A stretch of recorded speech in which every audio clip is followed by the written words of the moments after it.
I made a pitch to them. Well, let's go all out for sports. This is 1958. Let's make this network the sports network. The other two guys are underrating it. Well, I didn't have sports under me, under programming. It was under John Daly, who headed up news. The ABC sports department consisted of John Daly, one guy, and a secretary. And their sports consisted of roller derby and Friday night fights. And that was it. It was a disgrace because in the early part of the 50s, ABC had bid on and got the NCAA football, and they lost $2.5 million on it. It was not a success from any standpoint.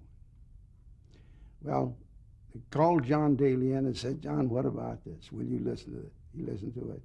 And he said, Daly said, why don't you put sports under Tom?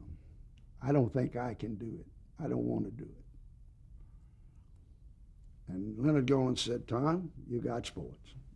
That was that quick. And so then I set out to find out who is in this business knows anything about sports. And I found this little company called Ed Shurik.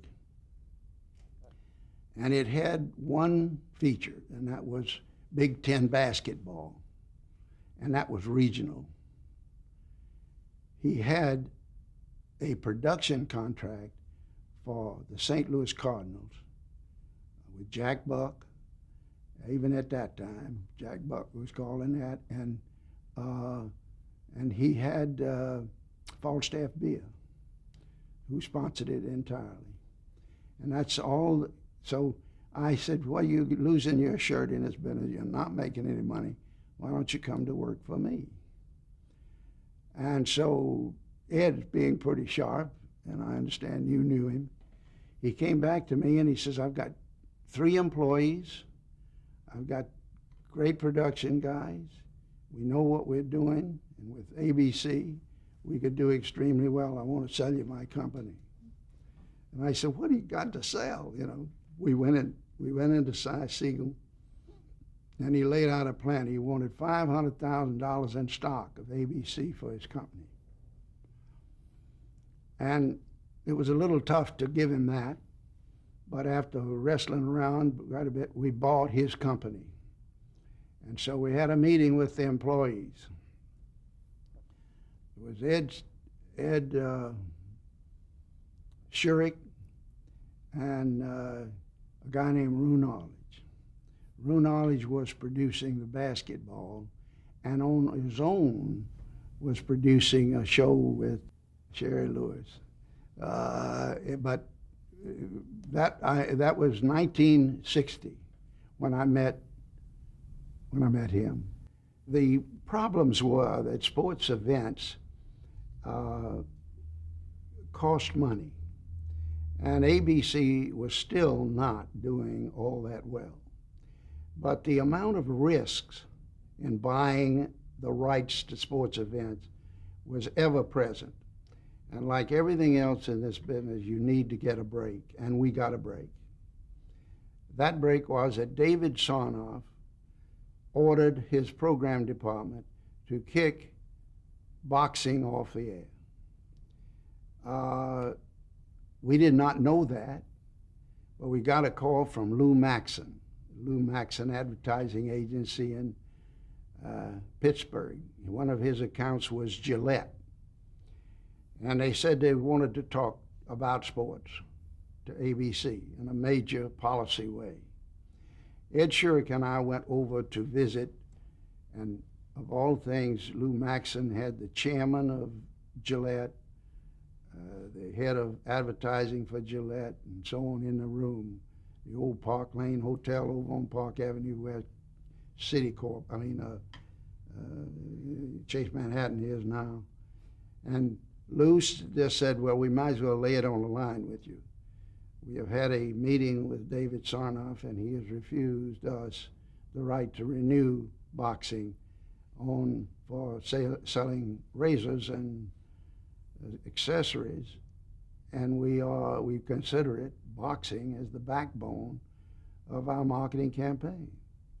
And if you will give us boxing, all of it, move it to Friday night. They kicked them off on Friday night. We had Wednesday night fights. Said, move it to Friday night. We will give you all of our advertising money except the World Series. And Ed said to Lou, how much is that? He says, $8 million. And you can, we want to work with you. The only things that are out that we don't want you to do are horse races, roller derby, and I believe there was one other thing, I forgot. And we shook hands on a deal that night, but we had Cool cigarettes and Alka-Seltzer as full sponsors of our boxing, and they had a year and a half to go. So we were honest with them. We said, look, we got two advertisers that are very important to us, Brown and Williamson. At that time, 22% of our total billing was cigarettes. There's another story about 10 years later when we got kicked out of the business. But so they agreed to give us the time and the whole bit, and we had a plan. Said, we'd like to see your plan of what you do with the $8 million, but you've got a deal. If Cool walks, or you can get them out, and Alka-Seltzer. And we had to make a deal. We went out to Elkhart, Indiana with Alka-Seltzer, and down to Louisville, Kentucky with Brown and Williamson, and we started a negotiation. And it was going to cost us $1.5 million in advertising to get them out of the contract. And we argued back it got to the board of ABC.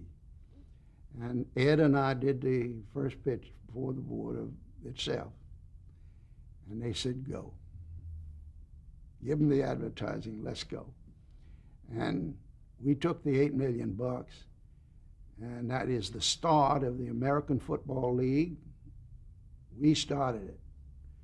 We had a guy named Harry Wismer was trying to put together a football league, and he had some pretty high-powered people that were willing to put up money for a franchise, including people like Baron Hilton and Bud Adams down in Houston. And at any rate, they've had a league together with these millionaires. And we offered them $250,000 a game, and they got insulted. They had a meeting of all these guys, and we offered them $250,000 a game, which Ed had worked out with Business Affairs we could make a buck. Harry Wismer got so mad in the meeting, he got up and jumped around. It was at Waldorf, that story. Jumped around. He was never so insulted in his life. He had all these wonderful people here, and you were offering us this lousy, measly $250,000. And he says, I am leaving this meeting. He walks over and opens the door to the closet and slams it behind him. Everybody's looking at everybody else, and he finally has to come out. And that was the beginning of the American Football League. We reached a price of $300,000. We could take any game we wanted, and that league started in 1962, and that led. We had almost bid out Jim Aubrey.